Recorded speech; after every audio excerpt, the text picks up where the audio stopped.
لنهتدي لولا أن هدانا الله لقد جاءت رسل ربنا بالحق والصلاة والسلام على السيد أسلم ما في الوجود سر الله في كل موجود نقطة الدائرة في الوجود صاحب لواء الحمد والمقام المحمود الخاتم لما سبق والفاتح لمن غلب المعلم الحق بالحق أبي القاسم محمد مصطفى محمد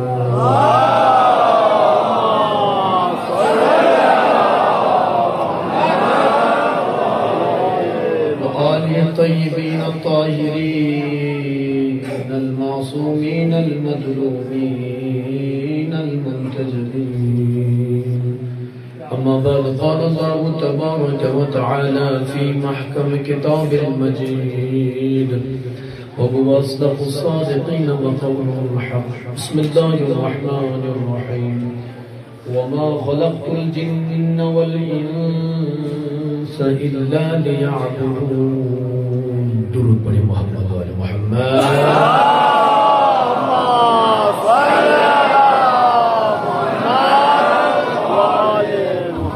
اتنا بڑا مجمع اور سب عزاداران ابو عبداللہ اور اتنی خستگی کے ساتھ آپ صلوات پڑھ رہے ہیں تو ہمیں ایسا لگ رہا ہے کہ آپ بہت خستہ ہو گئے ہیں.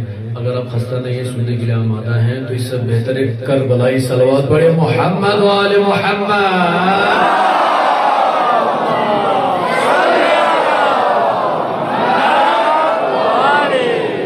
دنیا کی دستور چیز دنیا کی دستور چیز دستور بتائیے جب آپ دیکھنا کوئی ہائیں پڑھ رہا ہے آہیں باہیں مثلا اب اس کو دیکھ لیجیے دور سے دیکھ رہے ہیں یہاں سے اپنا منہ کھولے گا وہاں سے آپ کا منہ کھولے گا اثر چیز یہ دنیا کی دستور ہے. تو جیسے آپ سے کہا تو ایسا ہم کو لگے تو ہم اس کو ہو جاتے ہیں آرام سے. آپ بیدار رہے گا تو پڑھنے والا بھی بیدار ہو جائے گا. عزیزان گرامی یقیناً جس آئے مبارک کو ہم نے سرنامہ یہ کلام قرار دیا ہے پاک پروردگار ارشاد فرماتا ہے وما خلقت الجن والانس الا لیعبدون. پاک پروردگار ارشاد فرماتا ہے ہم نے جنات اور انسان کو خلق نہیں کیا مگر یہ کہ وہ عبادت کریں الا لیعبدون مگر ایک ہی مقصد خلقت دونوں کا عبادت ہے. عزیزان ایمانی سب سے پہلے آپ تمامی حضرات جو دور و دراز سے آج اتنا بڑا مجمع آیا ہے ہمیشہ آتا ہے اور میری ماں بہنیں بیٹیاں بہت دور و دراز سے ہمیشہ آپ لوگ دور و دراز سے آئیں. سب سے پہلے آپ تمامی حضرات کے لیے ہم دعا کرنا چاہیں گے. سب سے پہلے آپ کو بتانا چاہوں گا آج ہم سب کی خوش نصیبی سمجھ لیجئے. آج ہماری مجلس میں ہماری دعوت پر ہمارے اطراف علاقے کے دونوں کونسلرز جناب عبدالوحید صاحب اور عبدالصمد بھی تشریف لائے ہوئے ہیں. دونوں حضرات کے استقبال کے لیے ان کی سلامتی کے لیے باواز بلند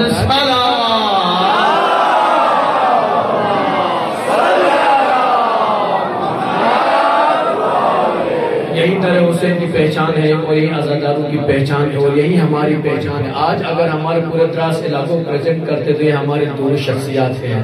لہٰذا آج ہمارے درمیان آئے ہوئے ہماری خوش نصیبی سمجھ لیجئے. انشاءاللہ جس طریقے سے میں ہمیشہ کہتا ہوں بھائی یہ کونسلر ہمارے پرداس علاقے کے ہیں نہ شیعہ نہ سنی نہ کسی نہ فقہ لینا دینا ہی نہیں ہے. وہ تو ہمارے ہی آدمی ہیں. ہماری مجلس میں نہیں آئیں گے تو کیوں کہاں جائیں گے. لہٰذا آپ کے ہی ووٹ کے چنے ہوئے لوگ ہیں. آپ ہی نے انہیں کی مدد کی ہے اور وہ آج آپ کی مدد کرنے کے لیے آپ کے ساتھ امام حسین علیہ السلام کی مظلومیت کو یاد کرنے کے لیے آئے ہوئے ہیں. یقیناً اس سے پہلے مجھے نہیں پتا مجھے آج تک تو دستور نہیں خبر اس سے پہلے جتنے کونسلر رہے ہوں گے شاید ہمارے جب سے ہم ہیں تو ہمیں تو کوئی نظر آتے تھے بھائی دون لیوجر دون تسنا مزیر ایمانی مسجد مسلم دین سب اتھوں بھی نہ یہ ہوتی انسانیت. ایسا نہیں کہ مثلا نانا ایرز بول گیتا مکتا کام ہے جو ہے دن اس کے نچی لنتا سے یقیناً بتا سے نچی کرتا سے رسول بتا چلتا الحمدللہ یہ ہمارے لیے خوشی کی بات ہے، یقیناً اچھا لگتا ہے کہ ہمارے جب کوئی بزرگ آتے ہیں. آج اتنے علماء یہاں پہ تشریف فرما ہے، لیکن آپ کو خوشی مل رہی ہوگی کہ ہمارے اتنے علماء ہمارے سامنے بیٹھے ہوئے ہیں. اسی طرح بڑی بڑی شخصیات آتی ہیں تو اچھا لگتا ہے، عزاداروں کو ایک دلاسا دینے کے کوئی آدمی مل جاتا ہے. عزیزان گرامی، یقیناً انشاءاللہ ہمیں امید ہے اس طریقے سے یہ ہمارے کونسلرز کام کر رہے ہیں، آگے بھی کلاس کی ترقی کے لیے آپ کے لیے ہمیشہ کام کرتے رہیں گے. بار دیگر ان کی سلامتی کے لیے، ان کے مرحومین کی مغفرت کے لیے بآواز بلند سلام.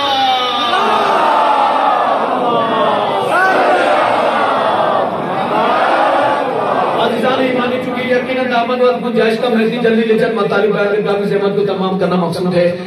میں نے جس آئے مبارکہ کو سرنامہ کلام کرا دیا ہے، پاک پروردگار ارشاد فرماتا ہے ہم نے جنات اور انسان کو خلق نہیں کیا مگر یہ کہ وہ عبادت کرے. جنات اور انسانوں کی خلقت کا مقصد ہی عبادت ہے.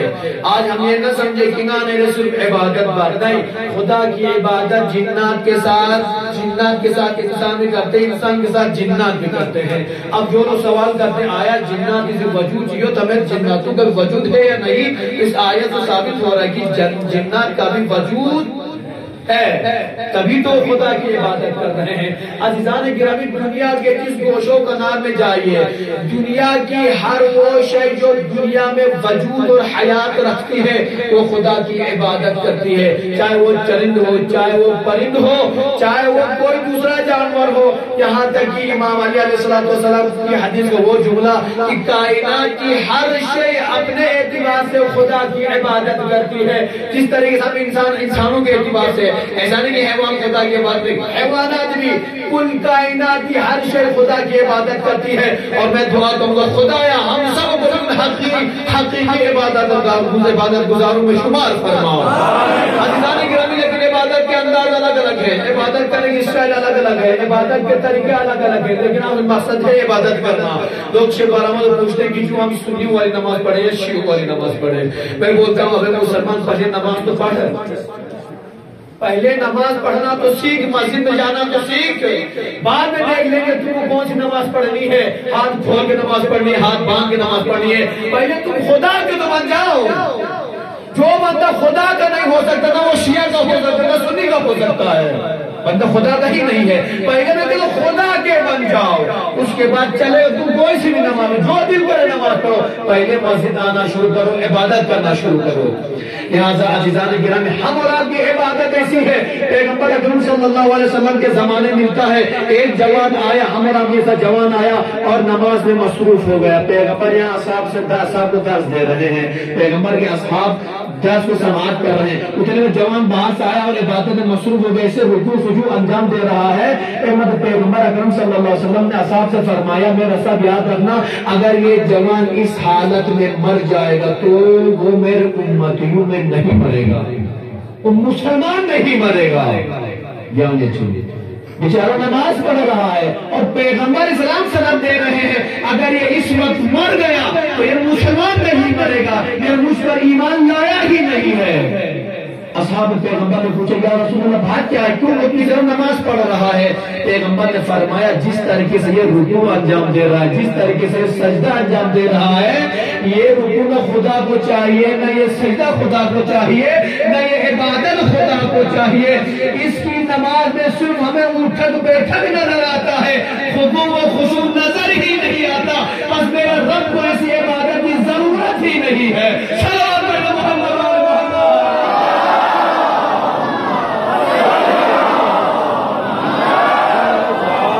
نماز پڑھیں گے نہ سمجھ ہم اللہ کی عبادت کی، قرآن کی تلاوت کرنا سمجھے ہم تو اللہ کی تلاوت کرتے، اللہ کی کلام کی تلاوت کرتے رہتے ہیں. نہیں، قرآن کی تلاوت کریں تو خود خوشی ہونا چاہیے. اس طریقے سے تلاوت کیجیے جیسے علامہ اقبال کے والد نے علامہ اقبال سے وصیت کی تھی. علامہ اقبال تمام مسلمانوں کے سروں کے تاج ہیں. ہم سب کے لیے نثری شعری انداز میں جب آپ دیکھیں تو ہمارے مجتہد سب اس کی تقلید کرنی چاہیے. ہر کوئی شاعر جب تک علامہ اقبال کی تقلید نہیں کرتا وہ بڑا شاعر ہی نہیں بنتا. علامہ اقبال کے بابا نے کہا ہے میرے لال علامہ اقبال بڑی عادت کیا تھی؟ عادت یہ تھی کہ علامہ اقبال کو جب بھی فرصت ملتی تھی 5 منٹ 10 منٹ ملتا تھا، علامہ اقبال فوراً قرآن شریف کو کھولتے تھے اور تلاوت کیا کرتے تھے. یہ علامہ اقبال کی عادت تھی. کلام اللہ سے مانوس رہتے، ہم جو قرآن کی تلاوت کرتے رہتے تھے. ایک دفعہ ایسا ہو گیا کہ بابا نے تلاوت کرتے تو دیکھا، لیکن اس کے بعد کی تلاوت اچھی نہیں لگی۔ علامہ اقبال کے پاس بولا کہ علامہ اقبال تم کیا کر رہے؟ کہا بابا میں قرآن کی تلاوت کر رہا ہوں۔ کہا بیٹا اسے قرآن کی تلاوت کی تم نے کسے کہا؟ تو بابا اور کیسے تلاوت کروں؟ ایک مرتبہ علامہ اقبال نے کے والد نے فرمایا، اے علامہ اقبال جب قرآن کی تلاوت کرنا تو ایسے تلاوت کرنا گویا یہ قرآن پیغمبر پر نہیں تمہارے اوپر نازل ہو گیا ہے، اس طریقے سے تم تلاوت کرو۔ اس کے بعد کہتے جب بابا نے یہ فرمایا کہ ایسا لگنا چاہے تم کو کہ گویا میرے اوپر یہ قرآن نازل ہو گیا ہے۔ اس کے بعد جب بھی علامہ اقبال قرآن مجید کی تلاوت کیا کرتے تھے، تاریخ میں لکھا ہے وہ کتاب بند کر قرآن بند کرنے تک کہ قرآن کے اوراق گیلے ہو جاتے تھے علامہ اقبال کے آنسو سے، اتنا غور کرتے تھے، اتنا ڈوب جاتے تھے اس کے مفاہیم میں، آنکھوں سے آنسو بہنے لگتے تھے۔ اور ہمارے لیے حکم یہی ہے جب کبھی آیت رحمت آ جائے، معصوم کی حدیث ہے جب قرآن کی تلاوت کرے آیت رحمت آ جائے تو ہمیں خوش ہونے کے لیے کہا گیا ہے، جب آیت عذاب آ جائے تو رونے کے لیے اور تھوڑا سا مضطرب ہونے کے لیے کہا گیا ہے۔ لیکن رحمت کو گاؤں آئے عذاب کو چاہیے، ہمیں سب چلتا ہے قرآن بارے صرف تلاوت فارمیلٹی مخصوص ہے۔ لہذا آج بھی تاریخ کی کتابوں میں لکھا ہے، اللہ کراچی میں ایک لائبریری ہے، وہاں پر آج بھی علامہ اقبال جو قرآن رکھا ہے، جب قرآن کے اوراق کو دیکھا جاتا ہے تو وہاں پر آج بھی پانی گرنے کے نقطے نظر آتے ہیں، آج بھی نشانیاں نظر آتی ہیں۔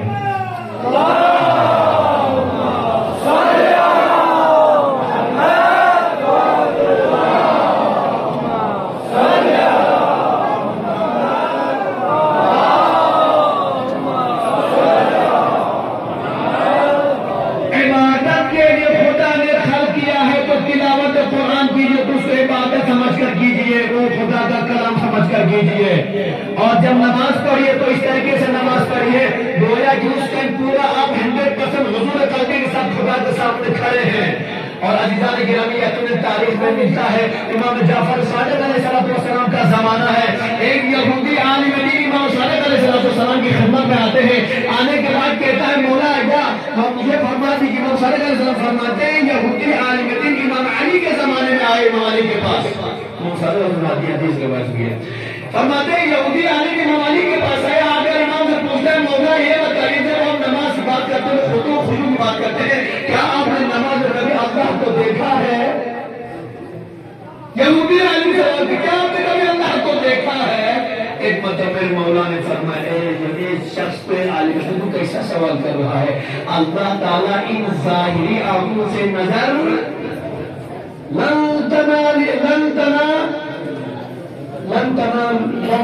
یا موسیٰ، لن ترانی یا موسیٰ، خدا نے جلال موسیٰ نے فرمایا لن ترانی یا موسیٰ، موسیٰ تم ہرگز ہمیں دیکھ دنیا میں کوئی خدا کو دیکھ نہیں سکتا۔ میرے مولا امیر مومنین علیہ السلام فرماتے ہیں اے شخص تو کیسا سوال کر رہا ہے، خدا تو کوئی بشری ظاہری آنکھوں سے نہیں دیکھ سکتا ہے، لیکن ایک بندہ خدا کو ضرور دیکھ سکتا ہے جس کے قلب کی آنکھیں کھلی ہو اور قلب کی دل کی نگاہوں سے خدا کو دیکھ لیتا ہے۔ صلوات علی محمد وآل محمد۔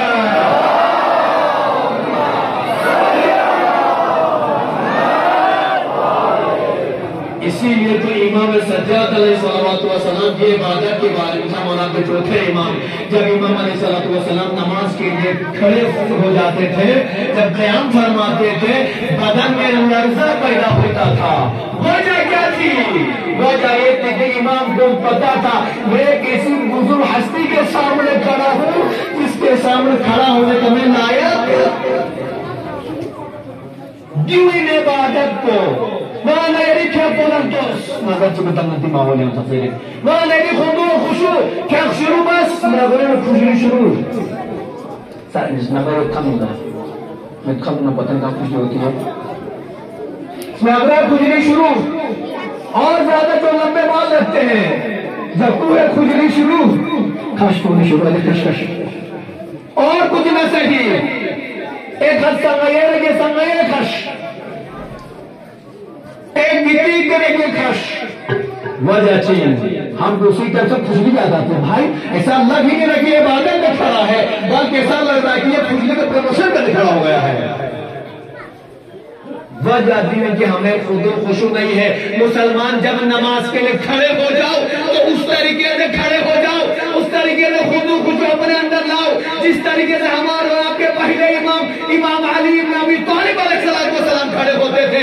جنگ میں پیر میں تیر لگا ہے، مولا کو تکلیف ہو رہی ہے، آگے پیغمبر سے لوگوں نے کہا صاحب پیغمبر یا پیغمبر علی کے پیر میں تیر لگا ہوا ہے، علی درد محسوس کر رہے، کیا کیا جائے؟ پیغمبر نے فرمایا اگر علی کو درد ہو رہا ہے، جب علی محراب عبادت میں نماز میں مصروف ہو جائے، علی کا تیر نکال لینا، علی کو خبر تک نہ ملی.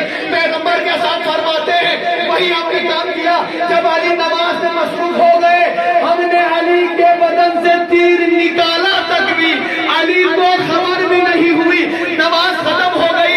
پوچھنے والے نے پوچھا مولا ہمیں یہ بتا دیجئے جب ہم پہلے تیر نکالتے تھے آپ کو تکلیف ہوتی تھی، ابھی کیا آپ کو خبر نہیں ملی؟ مولا فرماتے ہیں اللہ گواہ ہے مجھے خبر تک نہیں ہوئی تم نے تیر کب نکالا ہے. صلوات پڑھنا محمد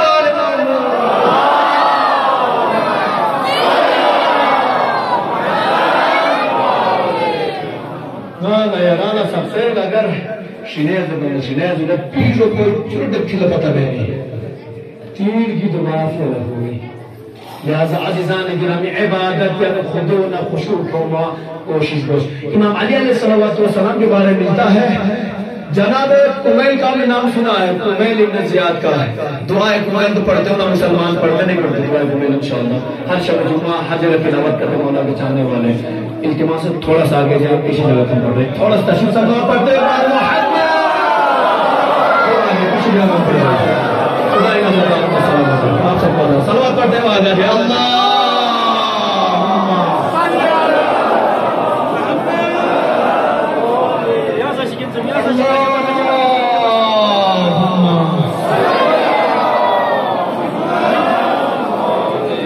کچھ لوگ جیسے ٹانگیں پھیلا کے بیٹھتے ہیں، ایسا لگتا ہے بس عبادت سوم کرے کھولے سے دھیان چلا جگہ تمام ہے. عزاداری عبادت ہے مسلمان. سمجھ لو اگر تھوڑی سی بھی جگہ مل جائے، سمجھ لو تم کو اس وقت جنت کی خوشبو آ رہی ہوگی. یوں سمجھ لو تم اگر حسین کی عزا میں بیٹھے ہو، یہ نہ سمجھنا مسلمان میرا ٹائم ویسٹ ہو رہا ہے، بلکہ ذکر خدا کو باقی رکھنے والے کا نام حسین ہے. حسین کے ذکر باقی رکھنے والے کو عزادار کہتے ہیں. ذکر حسین باقی رکھن امام ہے، ذکر خدا باقی رکھن دین پیغمبر باقی رکھن کو اچھی درجت حسین سے رہتے، اور حسین ذکر باقی رکھن کو اچھی درجت مرتبہ سمجھو اپنا بلند مرتبہ ہے آزاداروں کا. یوں سمجھ تھوڑی بھی جگہ مل گئی تو خوش نصیب ہے آپ کو. ایسے آزاداروں میں جلدی جگہ نہیں ملتی، اور ایسے آزادان ہر کسی کو آنے کی توفیق نہیں ہوتی ہے. ایسے آزادانوں میں مجالس حسین میں وہ آتا ہے جس کو خدا توفیق دیتا ہے، ہر کسی کو توفیق نہیں ہوتی. عزیزان کرام میں بات کر رہے ہیں امام علی علیہ السلام اور جناب کمیل کے بارے میں. کمیل کا نام سنا ہوا، دعا کمیل انشاءاللہ پڑھتے ہیں، نہیں پڑھتے تو پڑھنا شروع کر دیجیے انشاءاللہ. ہر شب جمعہ کو ایک بار کم سے کم پڑھ لیجیے. جناب کمیل اور امام علی علیہ السلام کا کہیں سے گزر ہو گیا. اتنے میں جناب کمیل نے کیا دیکھا؟ ایک گھر سے خوبصورت تلاوت کی صدا آ رہی ہے، تلاوت کی صدا آ رہی ہے. جناب کمیل نے بہت دیر کھڑے ہو کر سنا. سننے کے بعد آگے بڑھے. آگے بڑھتے جب ہم چلے گئے تو بہت لذیذ بہت اچھی خوبصورت تلاوت کر رہے تھے. جناب کمیل فرماتے جب ہم آگے بڑھے تو جناب امیر علیہ السلام نے پوچھا کہ اے کمیل تم کیا سن رہے تھے؟ اب مولا میں تلاوت کام سنا تھا، بہت مزہ آ رہا تھا، بہت اچھی تلاوت کرے ساتھ قاری صاحب. مولا علیہ السلام فرماتے ہیں اے کمیل اس تلاوت کا اس شخص کوئی فائدہ پہنچنے والا نہیں، یہ شخص جہنمی ہے. اللہ پھر سے سناتا ہوں. جناب کمیل فرماتے مولا بہترین تلاوت کر رہا، تھوڑی سماعت کرنے لگا، سننے لگا تھا. مولا علی فرماتے اس قاری کو قرآن کوئی فائدہ نہیں پہنچائے گا، یہ تو جہنمی ہے. جناب کمیل کیا کچھ تعجب دیکھیے ہو کیسے ایسے کیسے ہو سکتا ہے کہ قاری قرآن جہنمی کا ہے؟ گانے راز تلاوت مباحث مجھے چھاڑ دے. تو جناب کمیل سوچتے رہے کہ یقینا میرے مولا نے اگر فرمایا کہ کوئی مصلحت ضرور ہوگی.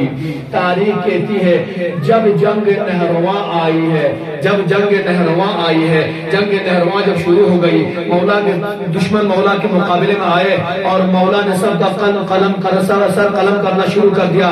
تاریخ کہتی ہے جناب کمیل چونکہ شانہ بشانہ علی کے ساتھ کھڑے رہتے تھے، ایک مقام پر امام علی علیہ السلام نے ایک مردے کی طرف اشارہ تلوار سے اشارہ کیا، اے کمیل اس شخص کو جانتے ہو؟ تو مولا میں نہیں جانتا۔ جب چہرہ دیکھا تو مولا اب جاننے لگے، مولا مجھے لگ رہے تو کہیں پہ میں نے دیکھا ہے، کہیں پر دیکھا ہے۔ مولا فرماتے اے کمیل یاد رکھنا یہ وہی قاری ہے جس کی تلاوت پر تم فدا ہو گئے تھے، جس کی تلاوت پر تم فدا ہو گئے تھے، اور آج کس کے ہاتھ سے مارا گیا ہے؟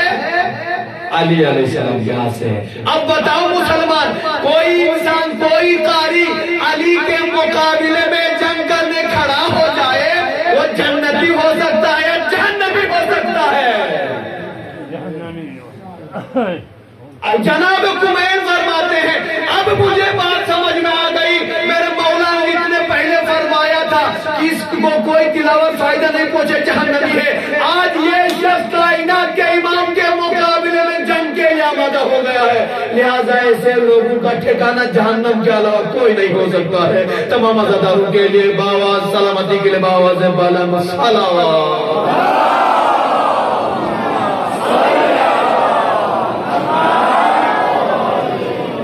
عزیزان گرامی، تلاوت کریے، تلاوت میں خضوع رکھیے، خشوع رکھیے، نماز پڑھیے، عبادت خدا کیجئے، عبادت میں خضوع و خشوع کو ساتھ رکھیے، اس لیے کہ ہماری تاریخ میں لکھا ہوا، تاریخ گواہ ہے، جب تک آپ خدا کی عبادت نہیں کریں گے خدا آپ سے راضی نہیں ہو سکتا۔ اے مسلمان، ہم کتنے خود غرض ہیں، ہم خدا سے سب کچھ مانگتے ہیں کہ خدا مجھے یہ دے دے، مجھے پہلے اپنے انسان مانگتا تھک جاتا ہے، جب اپنی ڈھل جاتی وہ گزر گئی، اب پتہ ہے اب تو کچھ فائدہ ہونے والا نہیں ہے، راستہ بدل دیتا ہے۔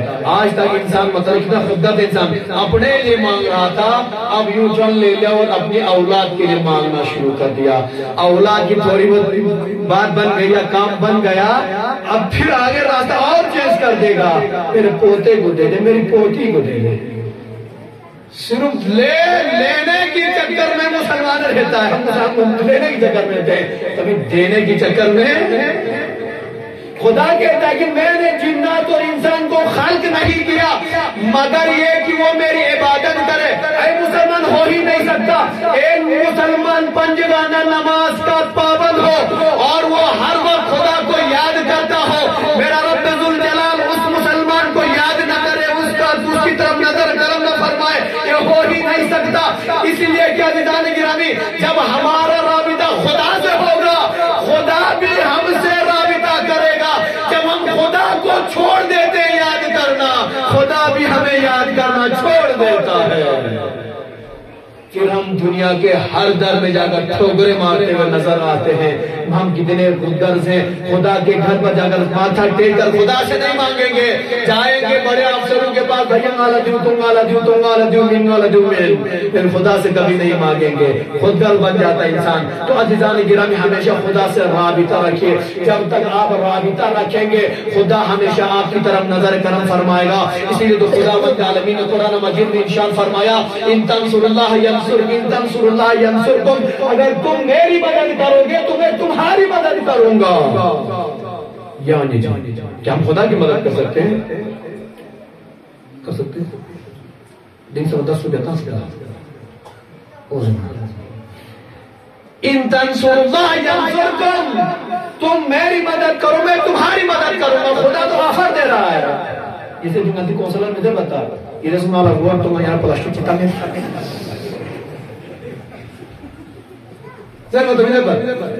یہ رسم والا ہوا تو ماشاءاللہ گرین ہاؤس سے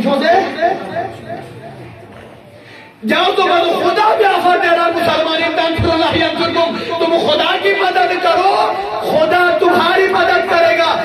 میں پروردگار بات سمجھ نہیں آئی، ہم خدا کی کیسے مدد کر سکتے ہیں؟ عجب نہیں معصوم نے فرمایا خدا کی مدد کرنا یہ نہیں کہ اللہ کے ہاتھ میں تم پیسے رکھو گے اللہ کی مدد کرو، نہیں، بلکہ اللہ کی مخلوقات کی جتنی تم مدد کرو گے گویا تم نے مخلوق کی مدد نہیں کی ہے، اللہ کی مدد کی ہے۔ جب خدا دیکھتا ہے یہ میرا بندہ میرے بندوں کا اتنا خیال رکھتا ہے، خدا کو بھی رشک آ جاتا ہے، ملائکہ سے کہتا ہے اس شخص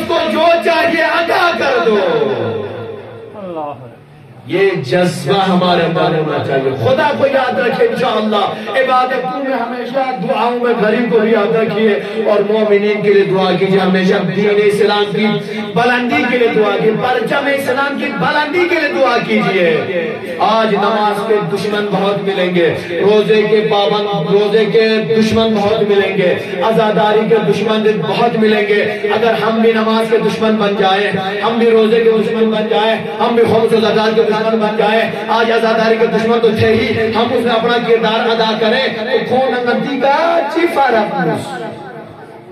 فرق چیزوں فرق. جب تک آپ فرق نہیں رکھیں گے تب تک کوئی فائدہ نہیں ہوگا. لہذا انشاءاللہ مجھے امید ہے ہمیشہ عبادت میں مصروف رہیے. یہ جو عبادت ہم آپ یہاں پر آئے ہیں ذکر علی وسلم کریں, یہ آپ عبادت کے لائے ہوئے ہیں. پیغمبر اکرم صلی اللہ علیہ وسلم نے فرمایا ذکر علی عبادت, نوّروا مجالسکم بذکر علی ابن ابی طالب, لأن ذکرہ ذکر اللہ عبادت. معصوم پیغمبر نے فرمایا ہے کہ تم علی کے ذکر کو کیا کرو.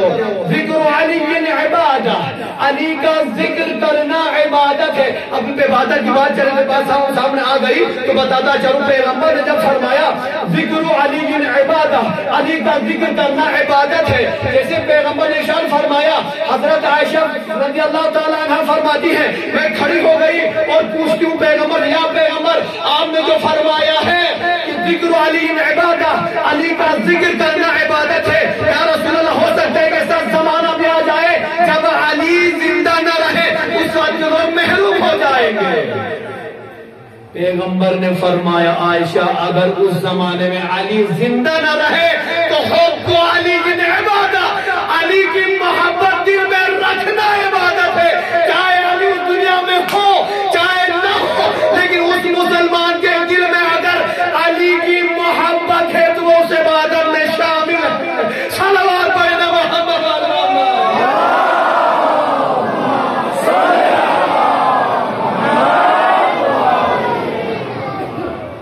یہ عبادت ہے. جب ہم یہاں پر آتے ہیں ذکر علی کرنے آتے ہیں, حسین کا ذکر کرنے آتے ہیں, خدا کا ذکر کرنے آتے ہیں. عزاداروں اسی لیے کہ علی کا ذکر کرنا علی کے بچوں کا ذکر کرنا ہے. علی کے بچوں کا ذکر کرنا مطلب خدا کا ذکر کرنا ہے. اس لیے کہ معصومین علیہ السلام کا ذکر کرنے سے پیغمبر خوش ہوتے ہیں. جب پیغمبر خوش ہوتا ہے تو خدا بھی خوش ہوتا ہے. بس آپ کی زحمت تمام کرنا چاہوں, میرا وقت تمام ہو گیا ہے. عزیزان ایمانی, آج ماہ محرم الحرام کی 7ویں تاریخ ہو گئی.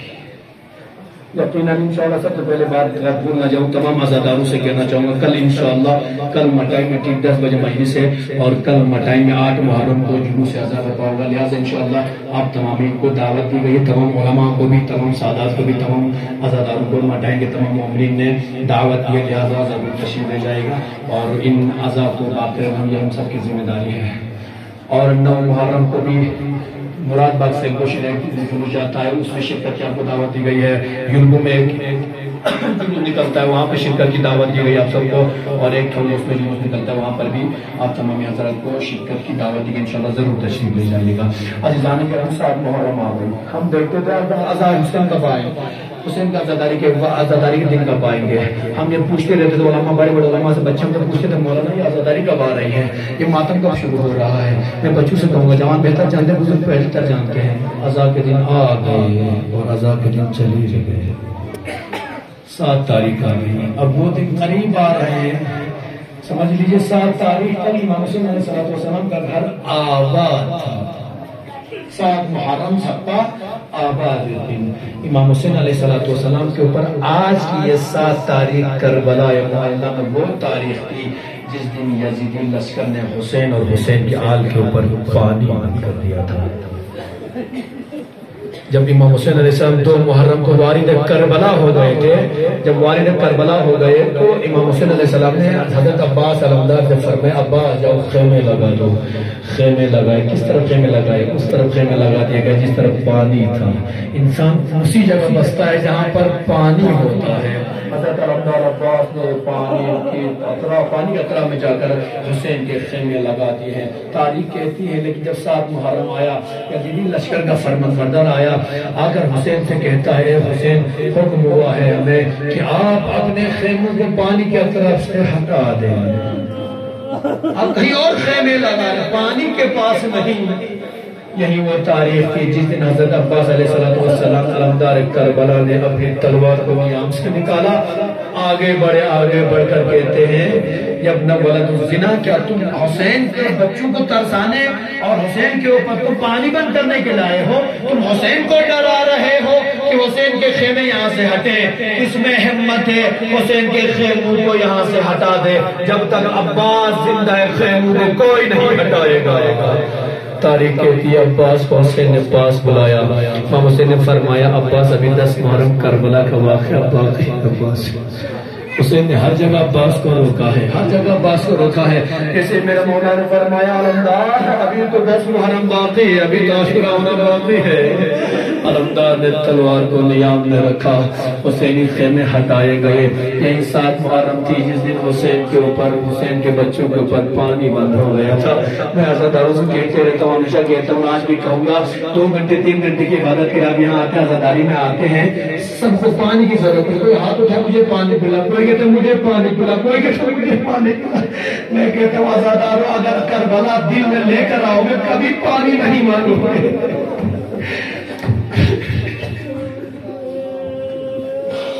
حسین علیہ السلام کے بچے آج سے پیاسے ہیں، 7 محرم سے حسین کے اوپر پانی بند کر دیا گیا ہے۔ 3 گھنٹے ہم پیاسے نہیں رہ سکتے عزاداروں۔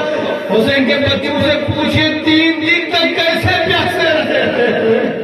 ہاں تاریخ کہتے ہیں مجھے جناب سکینہ سلام اللہ علیہ کے مصائب پڑھنے ہیں، جناب علی اکبر کے مصائب ہو گئے، جناب سکینہ سلام اللہ علیہ کے بارے میں ملتا ہے حسین کی سب سے لاڈلی بیٹی، سب سے پیاری بیٹی، وہ بیٹی جو حسین کے سینے میں سویا کرتی ہے۔ والد نے اس بات کو درک کر سکتے، میں دعا کروں خدا جن کی بھی بیٹے بیٹی بچے سب کو سلامتی عطا فرما۔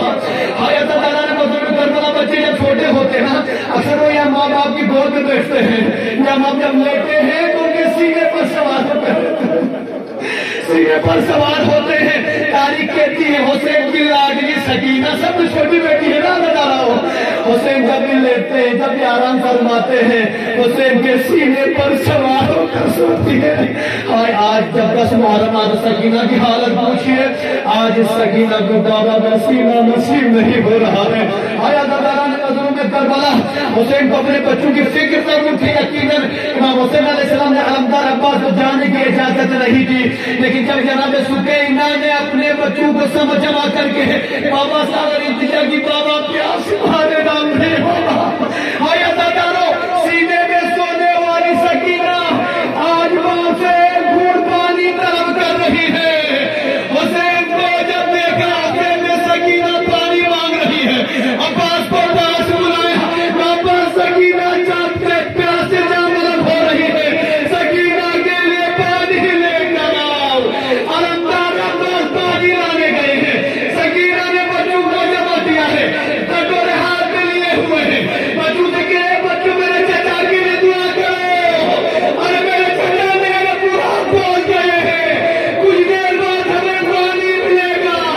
سکینہ کے ساتھ یتیم بچے کربلا میں ہاتھوں میں کٹورے لیے ہوئے کھڑے ہیں، علمدار عباس کو دعائیں دے رہے ہیں۔ تھوڑی دیر گزر گئی، علمدار عباس شہید ہو گئے۔ علم عباس دے کر حسین خیمے باغ کی طرف آئے، سکینہ نے علم عباس کو دیکھا، بابا کا دامن تھاما، کہتی اے ماما میرے چاچا کہاں چلے گئے تھے؟ بابا چاچا پانی لانے گئے تھے۔ میں کہوں گے سکینہ اب عباس کا دیدار نہ ہوگا، عباس میرے قرآن میں اپنے شانے کٹا کر شہید ہو گئے۔